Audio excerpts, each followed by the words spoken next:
Assalamualaikum warahmatullahi wabarakatuh.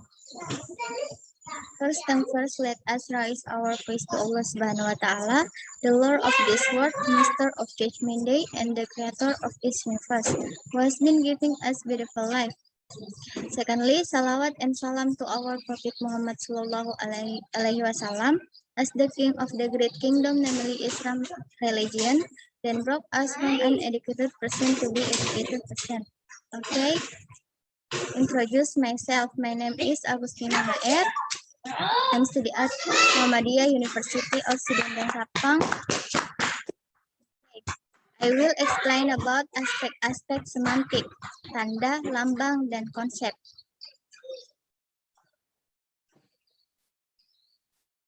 Pengertian semantik.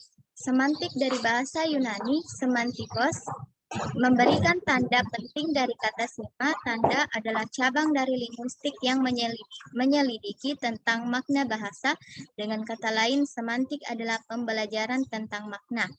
Semantik biasanya dikaitkan dengan dua aspek lain, yaitu sintaksis, pembentukan simbol kompleks dari simbol yang lebih sederhana, serta pragmatik, penggunaan praktis simbol oleh komunitas pada konteks tertentu.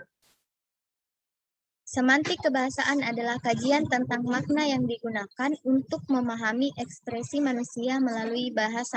Bentuk lain dari semantik mencakup semantik bahasa pemrograman, logika formal, dan semiotika. Tanda. Tanda menurut KBBI adalah yang menjadi alamat atau yang menyatakan sesuatu. Tanda atau sing dapat dikatakan sebagai substitusi atau penggantian untuk hal lain. Oleh karena itu, tanda memerlukan interpretasi.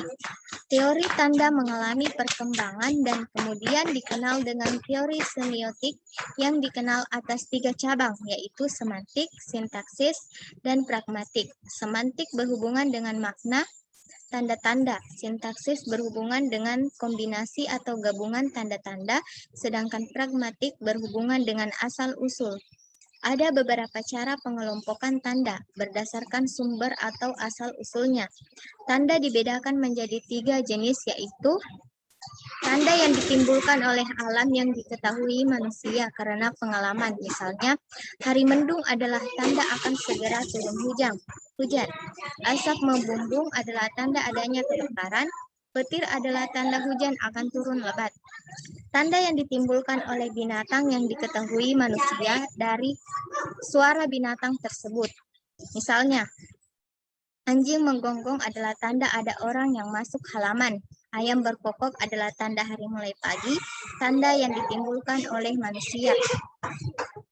Tanda yang ditimbulkan oleh manusia dibedakan menjadi 2 jenis, yaitu bersifat verbal dan bersifat non-verbal.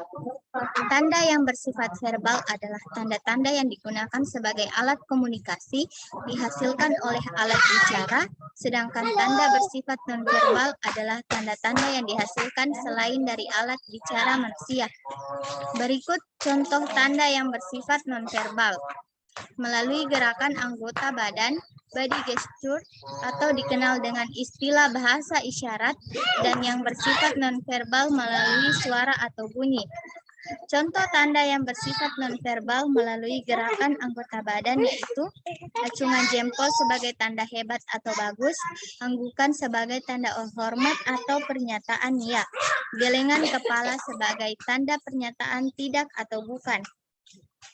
Contoh tanda yang bersifat nonverbal melalui suara atau bunyi yaitu siulan sebagai tanda gembira, panggilan, jeritan sebagai tanda sakit, ada bahaya, permintaan pertolongan, batu kecil sebagai tanda ingin berkenalan, ada orang lewat.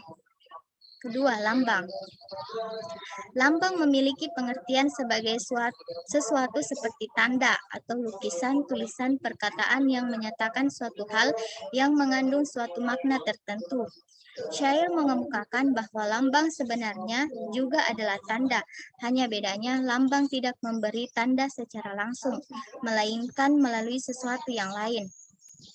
Lambang atau simbol merupakan tanda yang bersifat konvensional yang dihasilkan manusia melalui alat ucapnya.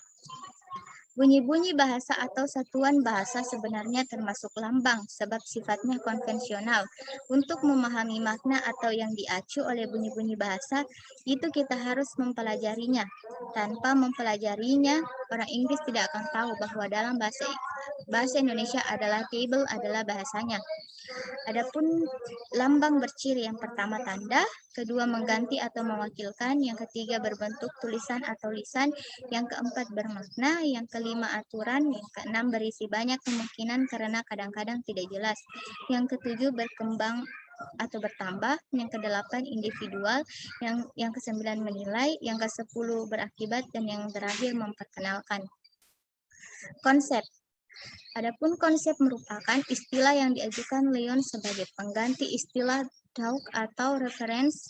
Istilah konsep sebenarnya sama dengan istilah makna. Jika kita berbicara tentang konsep atau makna, kita tidak bisa mengabaikan keberadaan dua unsur dasar dalam sistem tanda yang secara langsung memiliki hubungan dengan konsep makna, yaitu satu, signifikan, yaitu unsur abstrak yang terwujud dalam lambang atau simbol. Yang kedua, significancer, yaitu dengan adanya makna dalam lambang atau simbol itu mampu mengadakan perjulukan melalui proses berpikir dan mengadakan konseptualisasi. Kata konsep berasal dari bahasa Latin, yaitu conceptum, yang artinya sesuatu yang dipahami. Adapun menurut para ahli atau pakar, pengertian konsep yang pertama itu sejadi menyatakan bahwa pengertian konsep adalah ide abstrak yang dapat digunakan untuk mengadakan klasifikasi atau penggolongan yang pada umumnya dinyatakan dengan suatu istilah atau rangkaian kata. Adapun menurut Bahri menyatakan bahwa pengertian konsep adalah satuan arti yang mewakili sejumlah objek. Pengertian konsep adalah satuan arti yang memiliki sejumlah objek yang mempunyai ciri yang sama. Adapun contohnya adalah ambil salah satu kalimat, saya pergi ke pasar. Kalimat ini terdiri dari 4 unsur atau kata. Kita perhatikan unsur atau kata saya. Kalau ada seseorang berkata saya, demikian pula dengan kata pasar. Kalau orang berkata pergi, terbayang adalah kegiatan pergi. Kegiatan pergi yang dilakukan seseorang yang disebut saya, kegiatan tersebut diarahkan ke pasar, bukan ke sekolah atau terminal bus. Thank you for watching my video. Billahi fisabilillah fastabiqul khairat. Wassalamualaikum warahmatullahi wabarakatuh.